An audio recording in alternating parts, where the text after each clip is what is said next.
We made this.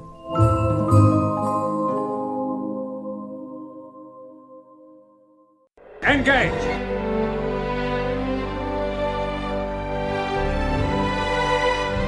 Tea Earl Grey, hot. There are times, sir, when men of good conscience cannot blindly follow orders.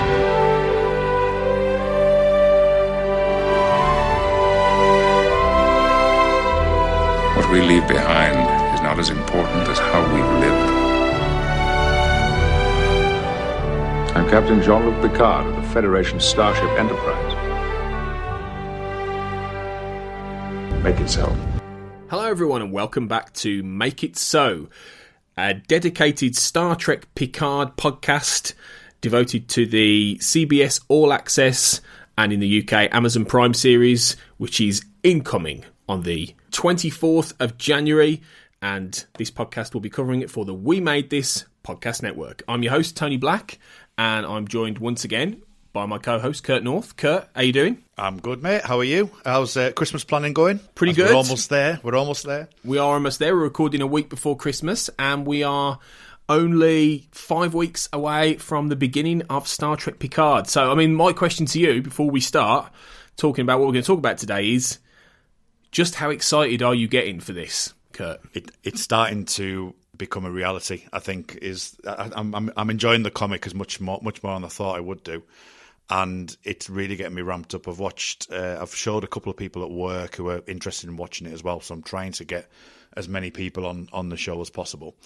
And I've been trolling the likes of YouTube and things as well, and trying to get myself into the mood. So yeah, I think the excitement is starting to grow for me. Yeah, same, absolutely. I mean, I've been excited for months, as I'm sure you have as well. But like most Trek fans are. But yeah, I just can't wait now. It's like it is 5 weeks to go, and it's going to be cool. And obviously, we're sort of in the build-up phase with the second issue of the Star Trek Picard Countdown comic from IDW Publishing, which is just dropped, and they're doing a good job in sort of teeing up the show and reintroducing Picard via this comic medium. So it's really nice to be able to look at this, and we're going to look at it in depth and pick through it before the big show. But in general, Kurt, I mean, obviously we covered issue 1, which I invite anyone to go back and listen to. We covered that on a podcast. So what's your verdict overall generally on this second of the 3 issues for Star Trek Picard Countdown? There's not as many surprises. There's not as many setup, but there is some interesting developments with the 2 Romulans that we meet at the beginning of the first comic. So I think that developing that area, and I know we alluded to it a little bit in the last episode, but it has that Next Generation feel, and there is elements of Next Generation, and again in this comic. I do think, not so much padding, but I do feel that this one probably isn't as good as the setup one in the last episode. And I think the third one will have quite a lot of stuff in it. If this is anything to go by, I think it's nicely set up. It's good. I enjoy it, but it doesn't have it doesn't have like the Geordie LaForge appearance or anything like that at all. It's kind of straightforward and good for it, but and it's leaving you with a little bit of intrigue. I think that's probably the best way of describing it. Yeah, I think that's true. I reviewed it for popcultureandcomics.com. It should be out now as you listen to this. But one of the things I said was that it's, by necessity of being 3 fairly short issues, it's having to barrel through quite a bit. So it's one of those sort of issues of a comic where it's the central point. So we're not obviously at the beginning, we're not at the end, and it has to sort of establish certain of the aspects, but then also continuing forward the plot and provide exposition at the same time before we get the conclusion. And if this was a 6-part series, there would be more space to sort of stop and explore certain things. And we'll talk about this. I've got some points to make on where they could have stopped and explored a little more. But because by virtue of it being 3 issues, it's all pretty fast-paced, which is great in one sense, but in the other, it maybe means there's a level of depth for me that wasn't there that could have been, and that you would have got in in The Next Generation, obviously. Or in a novel, say, if this was a novelised story. Which they could very easily do, to be honest. You could very easily convert this story into a novel. Oh, yeah, I definitely think so, yeah. I mean, as I say, I know we're not going into too much depth, but especially when we get to the waterfall area, whether or not that's going to be developed more or not, but that's definitely got kind of an insurrection type of feel to it, doesn't it, with the the slowing down time in that case, but this one seems to be the waterfall going up, so it would be nice to kind of get more on that rather than just running through the two Romulans, really. I think that's probably where I'm coming from. Yeah. It's more about sort of setting those two up, I think, and establishing their position in relation to Picard and the series Picard as well, which makes sense. But I think in that sense, I'd agree with you in that it could end up being the weakest of the three, but it's not a bad piece of work. It's a perfectly good read with some really good artwork. And there's a lot going. You're saying about it being fast paced, so there's quite a lot going on in it as well, which is, as I say, it just needs maybe that little bit more time to breathe. But yeah, you get everything is in there that you need to finish off in the third one, definitely. Yeah, for sure. So let's dig into Countdown 2 in a bit more detail. So obviously the last one we finished, and it all went, for want of a better word, a bit tits up for Picard. Or I don't know what the French is for tits up. I should have looked that up, in advance, really, but I didn't. But yeah, he was captured on the Romulan colony of Uyat Beta, where his ship, the USS Verity, had been diverted, and they're on this big sort of peacekeeping mission, humanitarian mission beyond the neutral zone, because the Hobas supernova is incoming, and they're helping the Romulan Star Empire evacuate worlds and get people over their side of the border while they try and figure out how to stop this thing, which, and we talked about this in the first podcast, but if it does sync up with canon, then a certain old chap called Spock is going to save the day later, but not before Romulus gets destroyed. But yeah, it's playing in that sort of pre-Star Trek 09 to the wheelhouse. So this last issue obviously had Picard on Uyat Beta, which is this distant Romulan colony, and he obviously finds the big moral conundrum that we talked about, which was this entire species who are on this planet being enslaved by Romulans who are going to be condemned to death while the Romulans all zip off in a nice Federation ship before the supernova hits, and that ain't Picard's game. So he's like, nah, chaps. Nah, guys, this isn't happening.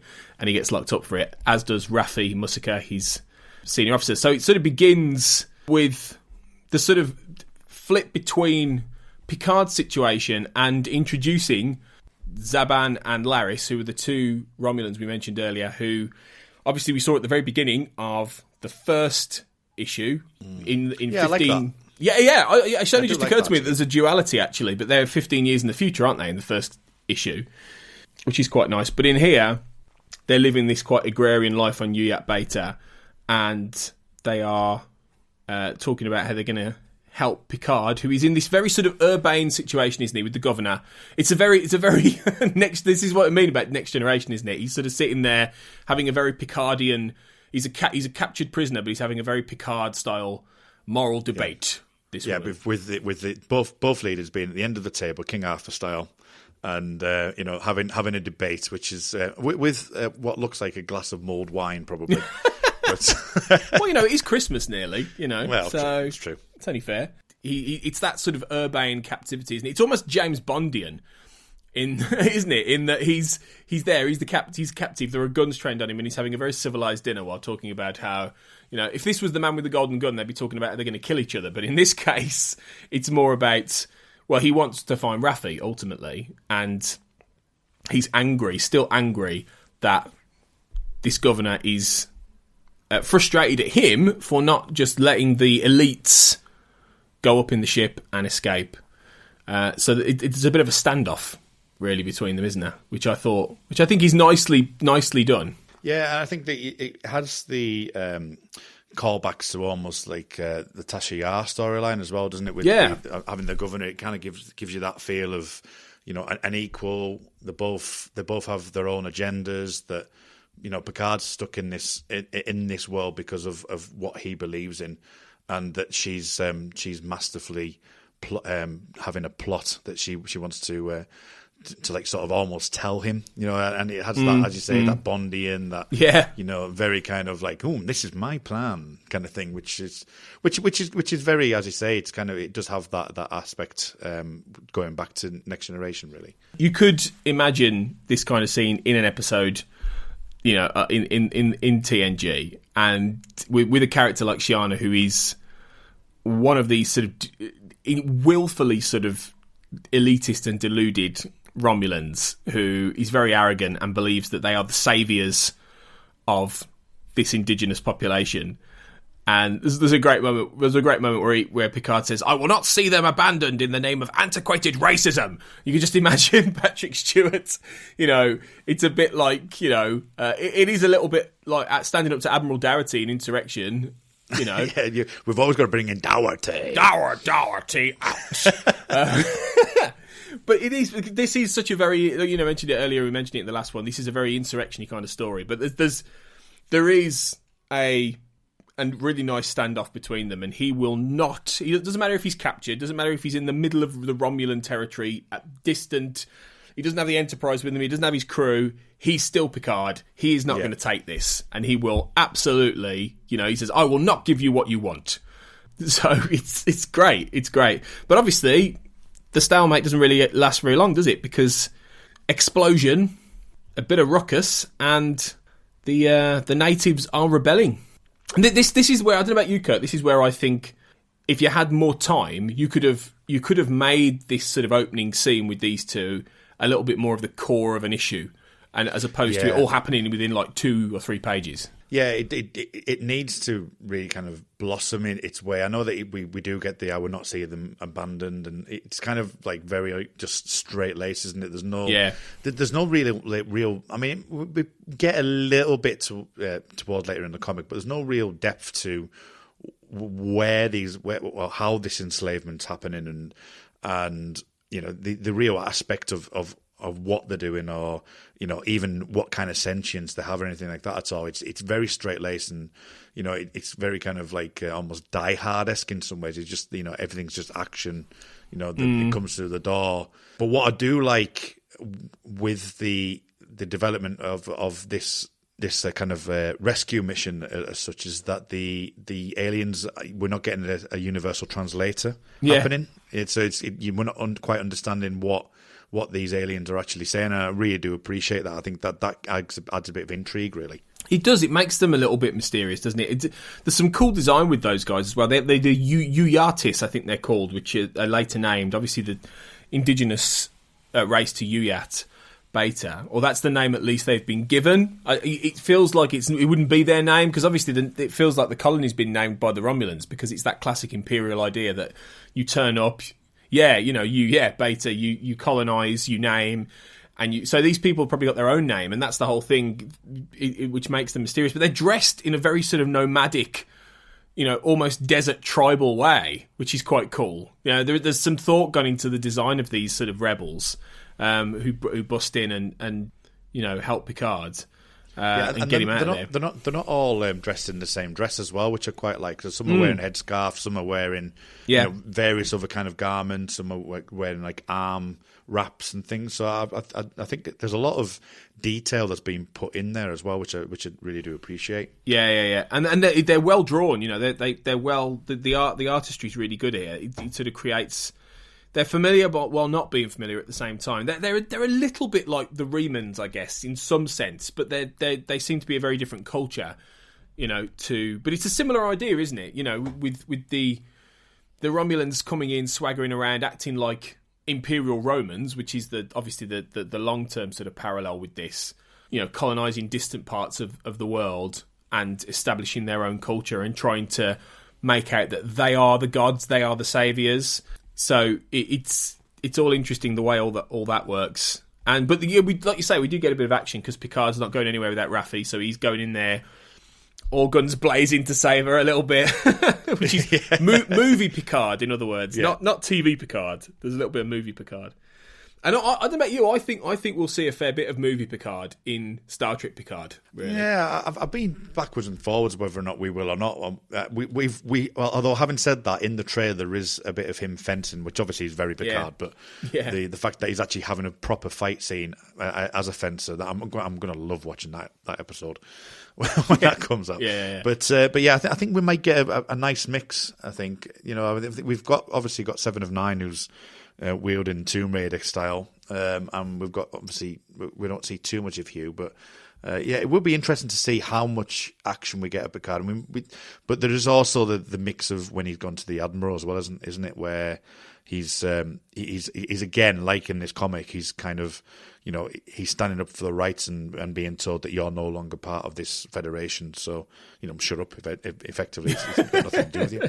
So, yeah, exactly. Yeah, I think obviously with the show they'll have to be conscious of his age, with a lot of this stuff, because he won't quite be able to do the kind of rope climbing thing he did in First Contact. Trying to get up there. Not quite a rope, was it? It was like a tube, like a Borg tubey thing. But he'll still be able to do a little bit of running, probably a little bit of shooting. He wasn't really a brawler ever, was he? Really, there were points that he would have a fight, but it wasn't like Cisco getting in, having a boxing match or anything like that. It wasn't quite like that. So he tended to lose or, have to have a heart transplant or something, didn't he, really? yeah, or get stabbed by a Nausicaan, exactly. So I think it'll be a mixture, really, of the two. But obviously, in a comic, they're not constrained by anything. And obviously he is younger here anyway. He is more like he's only a few years away from he's only a few years away from First Contact, isn't he, really? So he's not that far. Yeah, but that's the thing, people forget. He was already by First Contact about 70. Like, the character, Patrick Stewart may have been about, I don't know, 55 or whatever, but like Picard was at least 70. Because in the new show he's like 95 or something like that, isn't he? So it's hilarious. But it's the future, so we obviously live longer. We're all going to live longer. We'll all be, hopping galaxies when we're 95 by then. So anyway, he busts Raffi out, and a little bit more phaser action, and then they're getting out of the colony base. Yeah, and I noticed on that as well, there's another little line where he says only in self-defense. Yes. When they're leaving. I thought that was a typical Star Trek moment as well. And a crucial Picard moment, isn't it? Especially Picard, because he's very much of that kind of mindset, isn't he? He's not going to kill or hurt indiscriminately. It's only going to be if he has to, even in a situation like this. But they get outside, and the vineyard is burning outside the colony. Now, this is interesting, I think, as a piece of writing from Mike Johnson and Kirsten Beyer, who obviously are Kirsten Beyer is involved in the show, and we know that the show is going to begin with Picard on his vineyard in France. And one of the things in this first issue was that duality of seeing a vineyard in there and then thinking that this place was quite enlightened and, forward-thinking and progressive, and then, oh, no, actually, they're all slaves working in the vineyard. But I can't help but wonder, is this a bit of foreshadowing? A burning vineyard that he sees? Because why put that in there? What's the point? Why near? I suppose, it's all about the Uyatis destroying the place of their enslavement and burning that down, which is a symbolic thing for them. But I did wonder when I was looking at it, thinking, is this their sort of winking at what's to come here? I never thought of it that way, but it certainly could be. I think it felt a bit out of place when I first saw it, to be fair, because it seemed like it was just a rescue mission, but this seems like this is a full-on rebellion and almost shock and awe kind of attack. Whereas it felt like it should have been more precise, and that. But then we don't know if from obviously looking at this episode or this comic further into the comic, as we find out the Romulans are actually involved in that from Laris and the other one, which I always forget. They're involved. So whether or not they've actually instructed them to do that or not is a question on there. But I didn't think about if the foreshadowing. That could be something really interesting if they were to go down that route. Well, who knows? It could at the very least be, if we don't get a literal burning vineyard in Star Trek Picard, it could be the idea that Picard is going to tear down his own sort of personal, emotional captivity or something like that in the vineyard, because obviously he's not going to, when we meet him, he's not going to be in a good place in a way, is he? He's going to be somebody he's who's definitely going to suffer from PTSD or of course something he is. Where he's, you know, and he needs to find that literally, we're going to use puns here, literally going to find his fire to get back out with whatever Dash is going to say to him, isn't it? So it's exactly. Yeah, whatever Dash is going to pull him onto, you know, this quest, which, as we talked about in the first episode we did, probably more than likely involves the Borg in some way. It's going to be enough to drag him out and get him back on a mission. So, you know, and that's the sense that we get from the trailers, is that he's, after this incident, he's not done much for a long time, and that he's just gone into a level of seclusion. And I think, there's something that's just occurred to me now, that the duality of this comic compared to what the Romulans are doing on that Borg cube is I think is quite an interesting thought, really. The fact that we've seen these potential android drones, we've seen a prison camp. Yeah, are they just repeating the same mistakes again and again? And I think that might well pay into play as well. Yeah, that's an interesting idea. Yeah, it could be. I mean, that's the beauty of these things being written in collaboration with the show, in that all of this will be part of the backstory that they established when they devised this series. So they will have almost certainly got together with Mike Johnson and fleshed out the details, but they obviously had this idea that Picard is going to face a moral conundrum that causes him to leave Starfleet, and now they can pepper into this comic, if not direct links to the series, then hints and certain, you know, bits and bobs, which obviously is what Zhaban and Laris are about, because they obviously, whether they play a big role in Picard, it's hard to say, but they're certainly there, and they're certainly, you know, part of the story.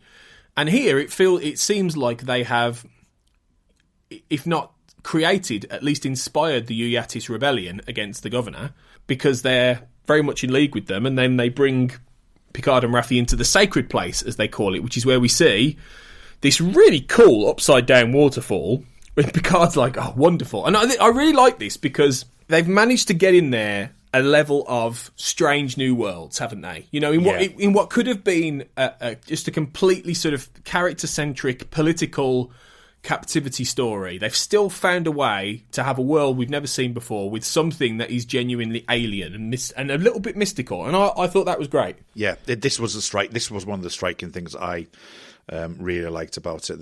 And this, again, what I was saying with calling back to likes of Insurrection or the episode where I think that it's Picard and Wesley end up in a cave together, don't they? They need to get the water. I think that's the episode. So there's those callbacks, and you need that kind of wonderment and you know, sense of, like, as you say, strange new world as the mantra goes, really. And I think I really did appreciate that. Another thing with just before we carry on with there as well is that, do you think that Zhaban's going to be more in the show, more of the way that it's portrayed in the trailers is that he's kind of a mentor to Picard, that he's a sounding board, and potentially that because Zhaban's been in that world for so long, that, you know, whether or not he's helped with this rebellion or the fact that he's seen this happen before, that he may well be you know, kind of relating to Picard in that way, and, you know, giving him advice that way. It could be. It could be. I mean, it's hard to imagine anyone who's old enough to be a mentor to Picard these days. Yeah, I'm just thinking, yeah, exactly. I'm just thinking more the fact that it is. No, I know what you mean. This comic has happened. So I know what you mean. I'm being facetious. Yeah. And to be fair, Romulans and Vulcans live super long anyway, so these guys could be 150. Who knows at this point? But yeah, that could well be the case, in that he's somebody who helped Picard in this kind of situation, and they potentially helped each other. And obviously that they have a level of connection to this planet, because, you know, Laris says that the laws of nature don't always apply on Uyat Beta, which makes me wonder if something particular is going to happen with that to help save the day ultimately, because it seems like something. Why throw that in there? Is it just a random thing just to make it a strange place, or is that going to have a plot function, you know, down the road? Yeah, you'd think it would have a plot function. It seems too out there, too random for it not to be. Because I know you're saying about sense of wonderment, but it does feel like it kind of takes you out of the comic ever so slightly, because, as I say, it's very straight-laced, it's very get Picard out, bring him here, and then all of a sudden you get this wonderment from nowhere. So I think, as you say, the laws of physics, that's an interesting line in itself, I think. I also really liked how they managed to get a little bit of a dig in there about the hypocrisy of colonialism, in that, Yaris, that's a Toyota. Yaris. I've got a Toyota. I drive a Toyota Yaris. That's right. Why. Whenever I hear this, I think of Yaris. I think Toyota. I'm just going to call it Yaris now, maybe, like my car. Okay. It's Laris's sister, Yaris. So Toyota Laris is the one who says, when Raffi, he's angrily saying, you colonise these people, you took this planet for yourselves, and Larry says, you forget your own species history. What do humans call yourselves when you settle new worlds? And I like this because, and Picard's basically like, this is a really good chat, but we ain't got time, guys. But which feels like a meta before. Yeah, but it feels like a meta commentary on like the comic series as a whole, in that we don't really have time for this. It's really good stuff, but we've kind of got to move on. Because full well Picard would love a debate like that. He'd be right in the middle of that. He'd be like, yes, well, okay, let's philosophize. But no, it's really good that they get this in there, because there is that hypocrisy, and there's some really good like analysis and articles been written over the years about how, even though the Federation is a force for good, it is kind of still, in its own way, an imperialistic force, in that it travels across the galaxy, and it doesn't colonise like the Romulans, but it's more like a soft imperialism. It sort of invites you to join the hive, to join this collective, to join this united federation of planets. And even though it's for good reasons, and it's for, accumulating knowledge and friendship and all this stuff, it is still kind of a, what was it? It's that great line in The Undiscovered Country. Azet Boer says it's a Homo sapiens only club, the Federation. And there's some great, and so sometimes Star Trek has a little dig about these things, about actually the Federation isn't the be and end all of it all, right? There is more going on out there than this. And I quite like the fact, even though the Romulans are awful in that they're enslaving people, and the Federation doesn't do that, there is, I don't know what you think, Kurt, but there is a little bit of hypocrisy there, and I quite like the fact that they managed to pause and call that out. They touch on it quite a lot in Deep Space Nine, don't they, with the Marquis and even in a bit in Enterprise when they're just starting out, and the when we were joining, when the Vulcans were there in Enterprise, I think is another case in point. I think that they do have that. That kind of, it's what about the smaller worlds that aren't joining? What about what Cardassian's doing to Bajor, for example, or and it does have these moments where it's not up the be end all as well. I think Discovery's going to be looking into that in a lot more detail from the looks of it. I think that will be a really interesting. I think out of Discovery, the 2 seasons so far, it's got the most interesting premise. Season 3 with this idea of Federation not being what it was. So that would be really, really interesting to see how they're going to play that as well. No, yeah, definitely. It will be cool to see where they go with that. But yeah, we do get a little bit more from Zhaban and Laris about who they are and what they are in a minute. But we then get cut to the Verity finally, which has the crew. They're still above you yet, and they can't get in touch with Picard. And Shiana does a little bit of trickery, doesn't she? She sort of tricks her way, into getting onto the ship. Saying, "Oh, we've been attacked. Oh, how terrible! We're the victims." Yeah, Picard and your friend is dead. Yeah, they're dead. And like they sort of believe it. You see Lieutenant Newton, who's sort of the young guy in charge, and it's it's one of those. It is one of those things where Picard would probably see through this a mile off.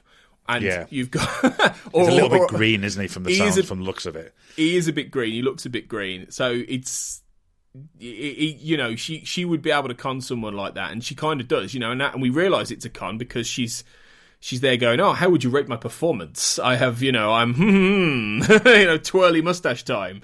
And she obviously has this bigger plan in place, which we'll come back to later in the episode. But, she's walking through the the massacred bodies of the indigenous people. This just really sort of establishes her as the villain, doesn't it? I mean, we sort of knew that anyway in the previous episode, but this makes her a very calculated Romulan villainess, which I think is good, because I think she's going to serve a basic function, but it works, doesn't it? Really, in terms of this story. Yeah, it doesn't feel forced either. It just feels like it's just she's doing it for. They're doing it for a reason. It's self-preservation in a lot of ways because of what's happening and the fact that they've been put in this position basically because Picard has called them out on it.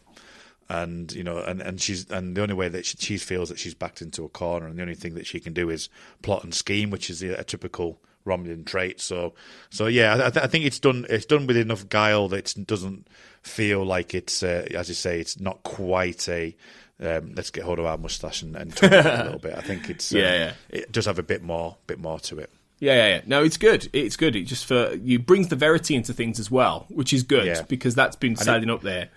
And it does look great in this comic, by the way. Yeah. The actual way it's been drawn, I think it looks really good. It really does. I suspect we might see the Verity in Star Trek Picard, actually. If we don't get the Enterprise, which I think everyone is sort of hoping that we'll get to see the Enterprise E or the Enterprise F or whatever it is by then, maybe the Verity will be the runner-up prize, because I think they've sort of established this ship in this comic. Wouldn't be a big stretch to use that as the ship you sort of use to show a late 24th century new style, like you say, it was based on the designs from Star Trek Online, so it could well all weave together. So it wouldn't surprise me, if the Verity crops up, but we'll see. It might get destroyed in issue 3, mightn't it? Who knows? But yeah, anyway, back down in the Uyatis cave, we've got the bombshell of Zaban and Laris are Tal Shiar. Yeah. Tal Shiar. Now, when was the last time we heard about these guys? Obviously, these guys are basically the CIA of the Romulans, essentially. Like, you had the Obsidian Order, which were the Cardassian bunch who were crafty. I think the Klingons are just too Klingon-y to have basically a spy force that they ever did. But yeah, the Tal Shiar are... Or for Starfleet, you've got Section 31. But I can't remember when we last saw these guys. I'm struggling. I don't think it was... Nemesis was just the actual Romulans, wasn't it? Yeah, I think because so. The Romulans. I think adding. I don't think that them adding the Tal Shiar and that would have been too convoluted, because you've already got the Remans. They might have got a mention. In Nemesis, but I don't think we saw anyone. No. I would maybe Unification. Maybe. Did we see them in DS9? Did they crop up then? We might have seen them in. Were they involved with It's a Fake? It's a fake. That was just a normal Romulan guard, wasn't it? But it's a fake. It's a fake. A good jump in ship. That's Steve McCarthy as well, isn't it? From the X-Files and many other things. Sorry for the jump ship on that one. X-Files reference has to go in there somewhere. Weren't they involved in the Deep Space Nine season 3 plot to destroy the Founder's homeworld? I think they must have. We had quite a lot of Section 31 in Deep Space Nine, didn't we? Yeah. They must have come across them at some point. I'm struggling to remember. I don't think they were in later seasons. No, from what I remember. Season 3, you might be right. You might be around season 3. I think the die is cast that they're in that, and I think the guy is a secret shapeshifter, and he sort of betrays them all. I think that, they might crop up in season 7, because there's some stuff on Romulus, I think, where Dr. Bashir and Sloane go to Romulus and they're cooking up a virus or something like that. So they might be in season 7 of DS9. But yeah, I can't quite remember either. But it's been a while, basically. It's probably been a good 20 years since we've heard anything about the Tal Shiar.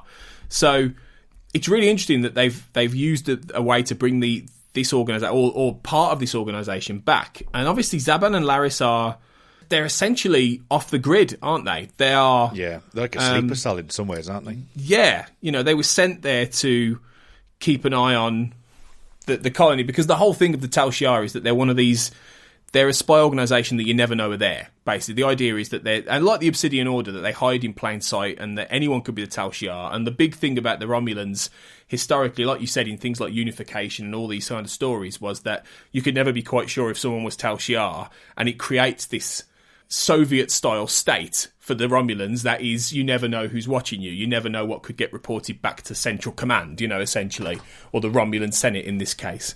So they're quite a sinister organisation that we use sparingly, but it's really interesting that they went native, because that's basically what happened to them, didn't they? They've kind of gone native and fell in love with each other, which is really surprising. I think it's a nice touch as well. It's having that Tal Shar mention, actually that's the one thing that jumped out at me first read of this, that was like, oh, okay, right. And things immediately started to think, well, are the Tal Shar going to be involved in the new series? You know, are they using kind of, you know, this kind of allegory again? You know, so for current events, you know, it may be something to do with that. But I thought it was a nice little touch that they, as you say, they're kind of a sleeper cell, but you know, they've been so far out and, as you say, almost converted to whatever. And does the indigenous species have something majorly to do with that, and how one they're treated, or how they actually are as a being? Yeah, it could be, because Zaban does say that, you know, they're asked, have you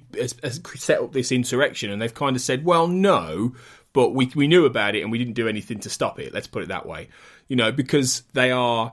It feels like that. Yes, they're Tal Shiar, and maybe there are shades to them that you've got to be careful if you can trust them, because ultimately they're Romulans. But it seems like they understand that the Uyatis are the fate that is befalling them is not fair, and that they actually don't want to see them all destroyed. But ultimately, they're trying to save Picard because they know of this deeper plot. You know, Laris says there are still many in the Empire who believe that your mission is one of sabotage, not rescue. So there is still this idea that they don't trust Starfleet's motives. They don't trust Picard's motives, which I think is weird in the sense that at the end of Nemesis, it felt like that there was a bridge that has been built between them and Picard, particularly after Shinzon.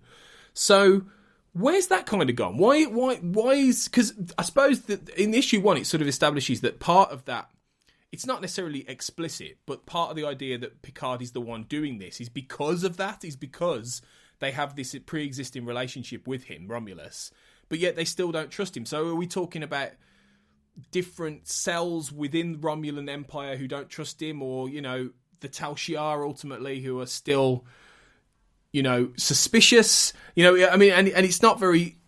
And I suspect it won't be made clear. to be honest. No, I don't think it'd be touched on personally. But I mean, you could view it that, you know, as much as you begin to trust someone, it's all on trust, isn't it? That the Romulans are naturally suspicious of everything, even within their own.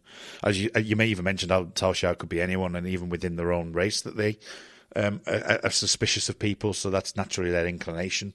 So it's not too much of a stress, but I do see where you're coming from with the Nemesis thing. It's, you know, with that link, because it was a major event which took place there, and the fact that, you know, Picard is so involved, and as you say, has been brought in because of his from looks of it, because of that event, that, you know, that's why he's in where he's in now. Yeah, definitely.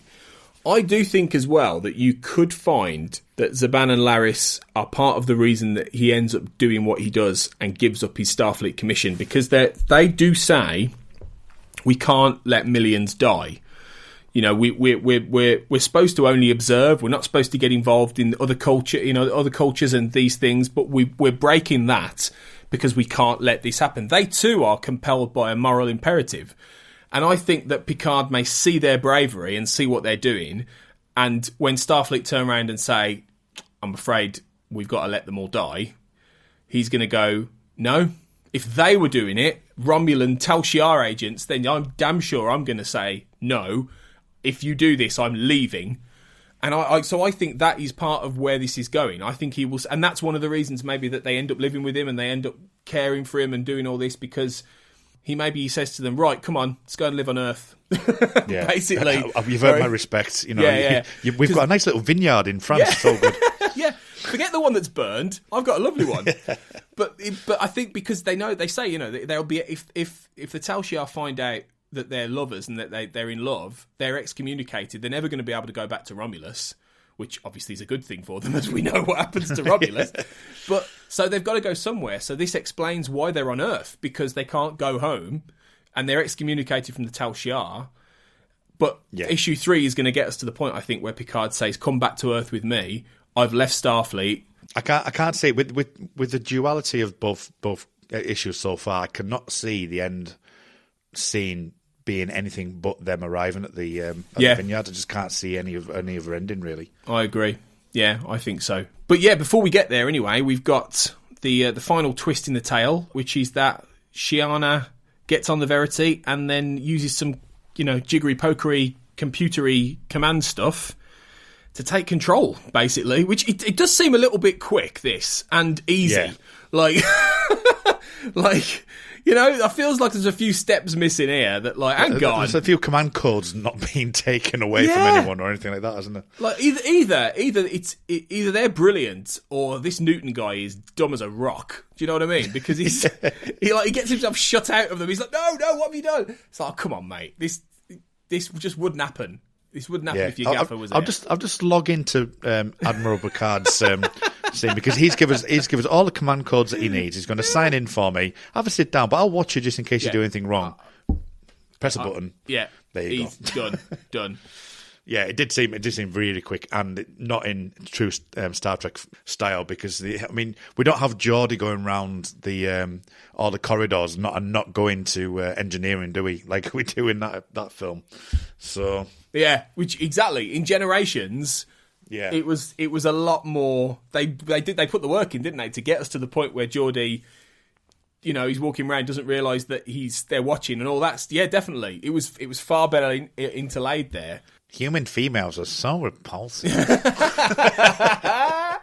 So that's where it ends, really, with Shiana in control of the Verity, and we don't know what she's going to do, really. She feels like she's got control of a very powerful Starfleet ship. So what's she going to do? Is she going to kill all the Uyatis? I also think it's quite strange that the final words that she says, where she says, "Now, you thought you could use the methods to undermine the Empire. Now you and your kind will finally learn to accept the one true path." Yeah. What does that mean?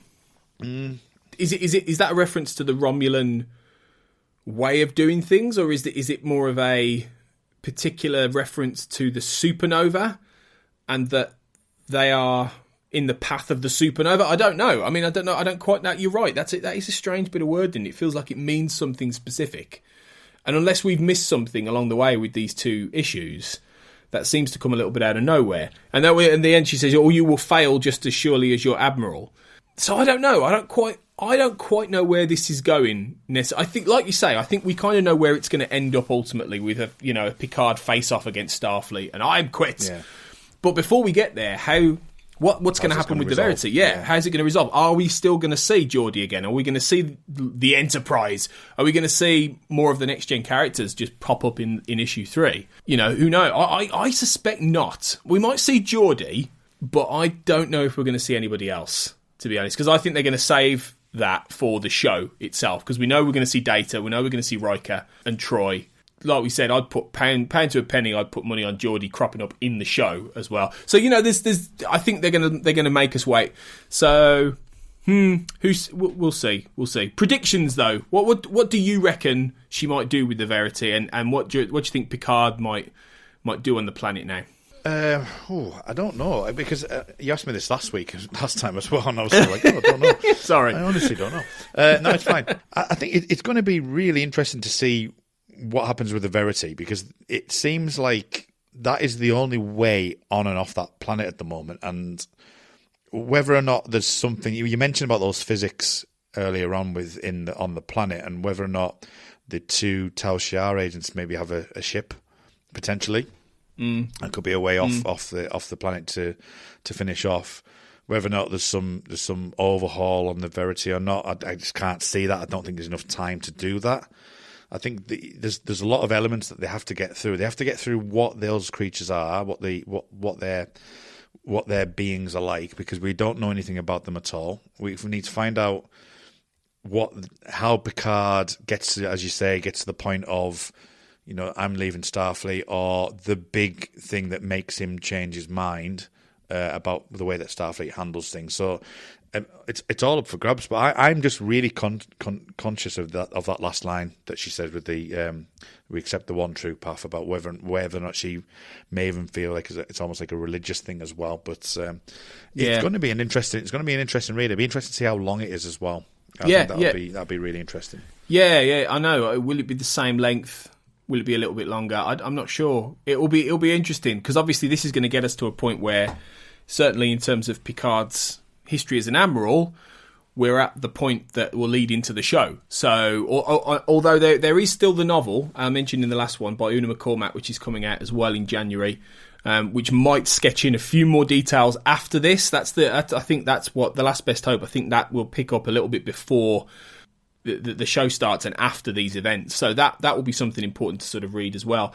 But yeah, I think it's teeing up a very interesting final issue. So we'll be back to talk about it soon. And again, we don't quite know when this is going to come out. I think this one came out slightly earlier than we suspected, I think. Yeah, I wasn't expecting to another 10 or so days. I've heard that I think it's out on the 9th of January. I'm not 100% sure on that. Okay. So I've heard it's like 9th of January.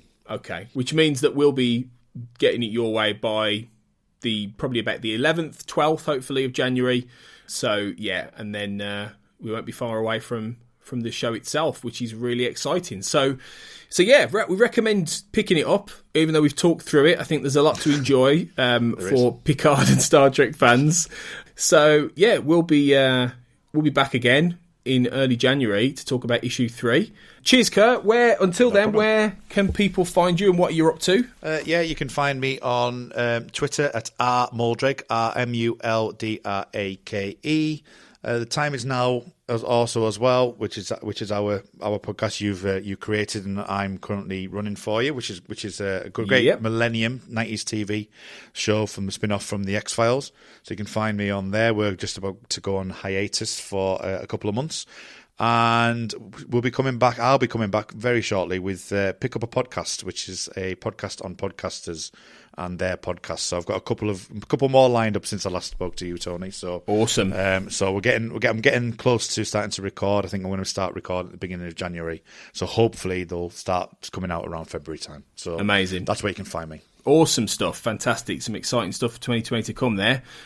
You can catch me at AJ Blackwriter on Twitter and ajblackwriter.com, my website, for various different bits and bobs. And if you want more on We Made This, we've got the website wemadethispod.com, and you can find a brace of podcasts, including the ones Kurt mentioned, but also my film podcast Motion Pictures, my TV podcast Streaming Wars, as well as Make It So, and all kinds of other bits and bobs. So there's plenty to enjoy. And soon, probably just after our next episode, we're going to be launching our newest show, which is covering the TV series Fringe as well, which is going to be a lot of fun. And you're on that, Kurt, as am I. I am. So, called Observing the Pattern. So make sure you're following that as well. So lots of really cool stuff coming in 2024. We made this very exciting. But yeah, anyway, we'll be back in early January or mid-January to talk about issue 3 of Countdown. And yeah, we're getting ever closer to Picard. Oh, I'm very excited. But until then,